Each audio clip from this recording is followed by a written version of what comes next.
Good morning, Koa. Good morning. Okay, look at these farmers. Oh, you can't even see your shorts. Sheldon's wearing shorts, I'm wearing shorts, and rubber boots. Is that a thing? Is it a thing? I think it's a thing. So we're gonna go out, we're gonna do some chores. So you can come with us. It's definitely, the weather has become much better. And we're taking it in. It sounds like the next 3 weeks we're gonna kind of have mild weather, and then we're going into winter. So we're gonna do as much outside as we possibly can.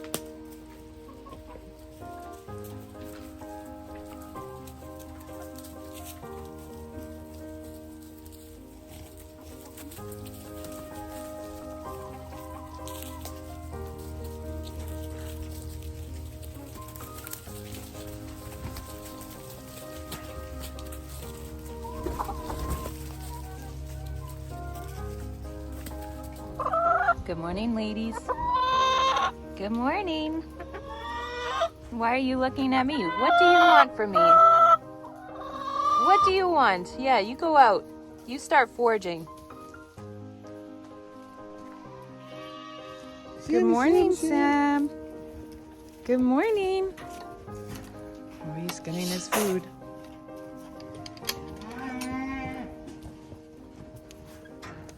Sammy, is that good? Hey, Gidge.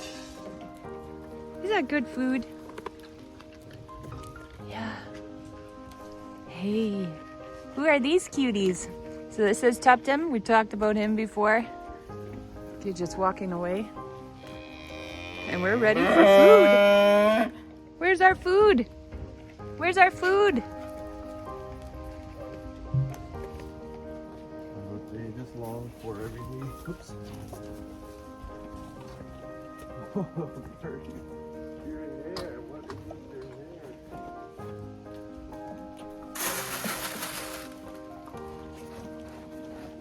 is with your hair? Birdie, are you just getting worse? Oh, it looks like you got a little more burr action in your hair. Oh man. Oh man, maybe it's just fall.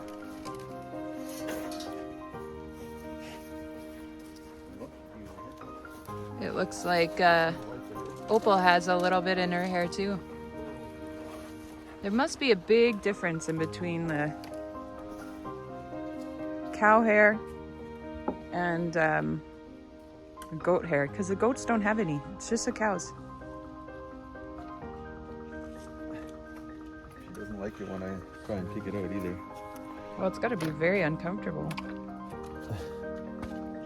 Well, and also I always get her when she's trying to eat. And she's like, Gidget's trying to get my food, so I need to eat as quick as possible. Birdie, does that taste good?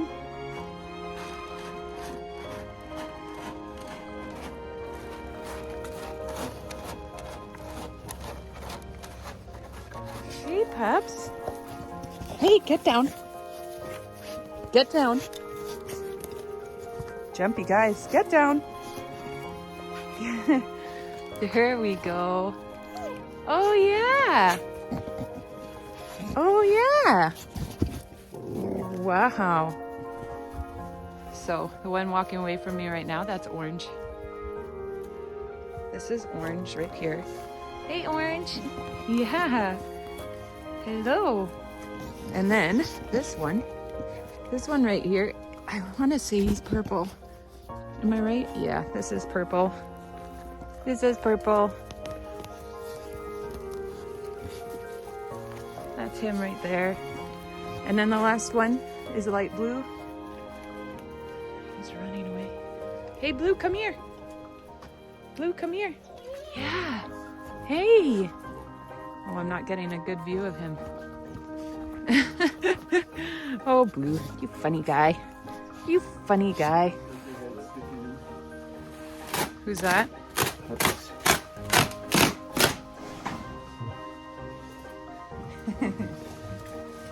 They know not to go there while they're eating, I'm sure. Goats are a little Very protective. A little protective. It's like, we can't go in there, we know that. We know that. While we're just filling up the water, I want to go over here and take a look at the damage. So I told you a couple days back, earlier this week, we had a lot of frost. And this, what we're looking at right here, from here till here, this is actually part of the community garden. These are all the peppers that were donated for the community. And only the tops have been affected so far with frost. And so I've been looking at the peppers. You can see there's some on there. They actually don't seem to be struggling yet. And so I've decided I'm gonna try and keep them on just a little bit longer, unless I start seeing, like, cause you can see right here, you can see that the bottom leaves are not shriveling up or anything like that. They're still healthy. And so that means, you know, the roots are still healthy, the plant is still healthy, and that's what matters the most. So I'm just going to keep them in here, and I'm going to consider picking them at a later date. Obviously the ones that are already ripe, those I'll be picking now. But then I'm gonna be keeping them in the garden for as long as possible. So we have, man, I can't remember. Was it 300 plants? Sheldon, do you remember? Was it like 300 or 400 plants? Okay. 400. Yeah, he was saying. Pardon me? 300 plus pepper plants. Okay. Yeah, it was around 300 pepper plants. That's a big weed. Yeah, you can feed it to the cows. That's a big weed. But then, looking at my own stuff, this is what I have left. So I have jalapenos, and they are small, so I've really been trying to save these guys. It is such a treat for our family. You can see there's a bunch of blooms on there and stuff. For our family, it's a big deal to have a bunch of canned peppers going all year round. We eat them and everything.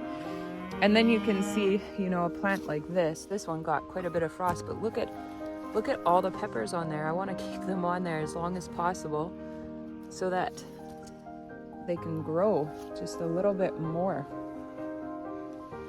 I have the carrots and I have beets, and they're just happy. There's a little bit of damage on the leaves. You can just see some spotting and that kind of stuff. You can actually see exactly where the frost hit, and then there's no frost here. There, that's a better angle. So this was protected. You can see exactly how that worked. Isn't that amazing? It is, but it isn't. It's just what we deal with here in Canada. But so there's some frost damage on the leaves of the beets, but that's fine. They're doing fine other than that. This is a volunteer tomato plant. Was hit with frost, but it has a couple tomatoes on there. And then we have the Swiss chard, and this is not doing too shabby. Delicious leaves. Need to collect some of this, make something out of it. But I just love the stalks of these things. The colors are so bright, so beautiful. And then this is my Elizabeth plant. It's a tomato plant. It's a type of Roma, but it grows really tall. And so the plan was to have it grow all the way up the side and tie it up, which we had tied it up, but it just got too heavy and it just flopped down onto the ground. So now you can see more and more as the days pass on. Like, it was still totally green 2 days ago, but you can just see there's some damage happening here now, and that's all right. Tomatoes on there, unfortunately, most of them are green. We have a couple of them that are ripening. You know, we got some down there. We picked a few yesterday. It is hanging full of fruit, but it is definitely, it is sad. Please tell me some of you guys do this too. So I started making my sourdough pancakes for the family, and I started making half a recipe, and then I realized I put in double the amount of baking soda and vanilla, and so now I had to make a full recipe. So we are going to have a lot of pancakes, and hopefully the guys will want to warm them up throughout the week because this is a little much for us.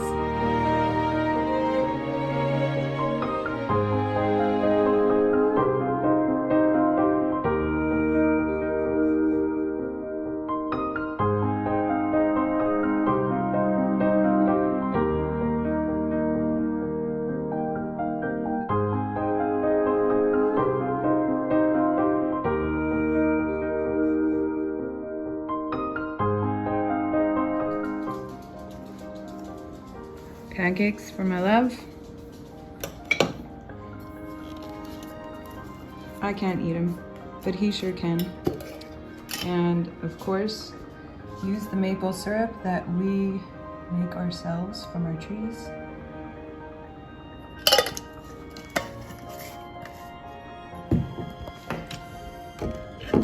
Oh, my favorite.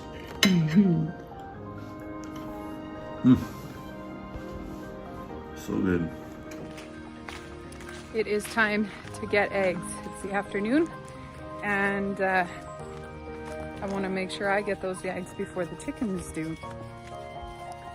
But I wanted to say that we have had nothing but just a difficult time trying to keep up with the need of eggs. It just seems incredible how there are so many people that are looking for homegrown eggs. And you know what? Good for you. I would say they are the best eggs. So yes, good for you that you're looking for good, wholesome eggs. I have definitely noticed that it is increasing as I just want to check for broody chickens. You don't want to go put your hands into places where you're not welcome. But I have definitely noticed that there's a lot more people wanting eggs since grocery prices have gone up.